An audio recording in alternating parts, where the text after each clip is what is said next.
কিডনিতে সিস্ট আজকাল আমাদের সব জায়গায় আলট্রাসোনোগ্রাম এত অ্যাভেইলেবল হয়েছে যে যে কোনো কারণে পেটের আলট্রাসোনোগ্রাম বা সিটি স্ক্যান করতে গিয়েই রোগীরা যদি দেখেন যে কিডনিতে সিস্ট সঙ্গে সঙ্গেই শুরু হয়ে যায় টেনশন।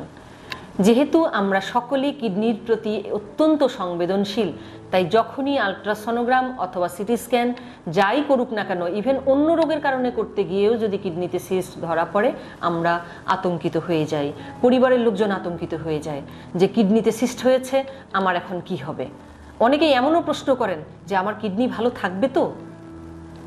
তাই আজকের আলোচনা যে কিডনিতে সিস্ট হলে আমরা কি করব।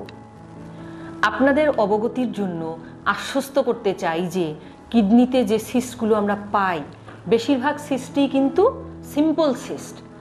এই সিস্টগুলো আপনার কিডনির বা আপনার শরীরের তেমন কোনো ক্ষতি করে না এবং এই সিম্পল সিস্টের সাধারণত কোনো উপসর্গ থাকে না। এই সিম্পল সিস্টে ক্যান্সারের ঝুঁকিও নেই, তাই সিম্পল সিস্ট হলে আতঙ্কিত হবার কিছু নেই। সিম্পল সিস্টে নর্মালি কোনো অপারেশনও লাগে না। তাহলে কখন সিম্পল সিস্ট উপসর্গ তৈরি করবে? যদি এটি সাইজে খুব বড় হয়ে যায়, ধরুন 5 সেন্টিমিটারের বেশি, 6 সেন্টিমিটার, 7 সেন্টিমিটার, 8-10 সেন্টিমিটার এরকম হয়ে যায়, তখন এটি ব্যথা নিয়ে আসতে পারে। যদি কখনো দেখা যায় সিস্টের ভেতরে রক্তক্ষরণ হয়, তখন রোগী পিঠের পেছন দিকে বা কোমরে ব্যথা নিয়ে আসতে পারে। বা যদি সিস্টে ইনফেকশন হয়, তখনও কিন্তু পিঠের পেছন দিকে বা কোমরে ব্যথা নিয়ে আসতে পারে, আর ইনফেকশন থাকলে সাথে জ্বরও নিয়ে আসতে পারে। এছাড়া সিম্পল সিস্টে তেমন কোনো উপসর্গ নর্মালি থাকে না। যদি কেবল এরকম তীব্র উপসর্গ কেউ নিয়ে আসে, তখনই অপারেশনের প্রয়োজন পড়ে, আদারওয়াইজ কোনো অপারেশন বা কোনো ঔষধ নয়। যদি অপারেশনও লাগে তখন কিন্তু পেট কাটার কোনো প্রয়োজন নেই। আজকাল উন্নত সব সেন্টারে দক্ষ ইউরোলজিস্টরা ল্যাপারোস্কোপির মাধ্যমেই এই অপারেশন সম্পন্ন করেন। এখন আসি যে সব সিস্ট কি ভয়ঙ্কর? নো, সিস্টের বিভিন্ন ক্যাটাগরি আছে। ইউরোলজিস্টের কাছে যখন রোগীরা আসে তখন আমরা করি কি, যদি ওনার কিডনি ফাংশন ভালো থাকে আমরা একটি কন্ট্রাস্ট সিটি স্ক্যান করি প্রস্রাবতন্ত্রের। করলে আমরা কিডনির সিস্টটাকে ক্যাটাগরাইজ করতে পারি। আমরা কিডনির সিস্টের এই ক্যাটাগরিকে আমরা বলি বোসনিয়াক টাইপ। এই বোসনিয়াক টাইপ অনুযায়ী আমরা 5 ভাগে ভাগ করি কিডনির সিস্টকে।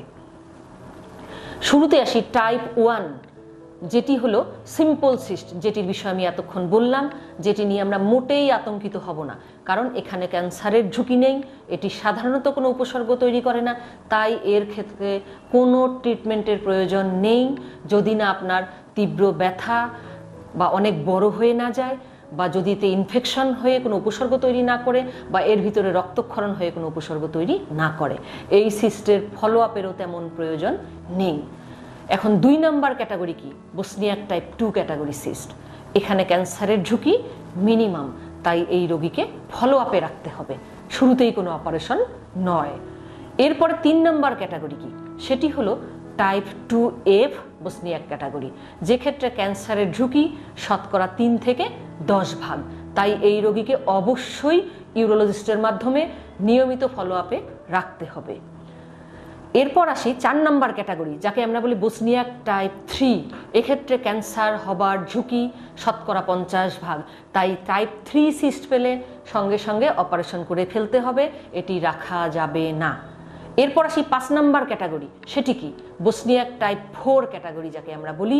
সেটিতে ক্যান্সার হবার আশঙ্কা 75 থেকে 90 ভাগ, তাই এই ক্যাটাগরির সিস্ট সিটি স্ক্যানে পেলে কখনোই অপেক্ষা করা যাবে না, সঙ্গে সঙ্গে অপারেশন করে ফেলতে হবে। তাই সিস্ট হলেই আতঙ্ক নয়, আবার সব ধরনের সিস্ট নিয়ে অবহেলাও নয়।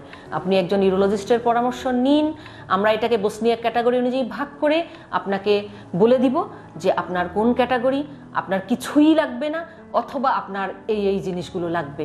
কারো হয়তো ফলো আপ লাগবে, কারো অপারেশন লাগবে। তবে আশার বাণী হলো কিডনির বেশিরভাগ সিস্টই কিন্তু সিম্পল সিস্ট, যেগুলোতে কিছুই করতে প্রয়োজন পড়ে না। আশা করি এরপর থেকে সিস্ট পেলেই আতঙ্কিত হবেন না, কারণ সিম্পল সিস্টের সংখ্যাই কিডনিতে বেশি। ধন্যবাদ সকলকে।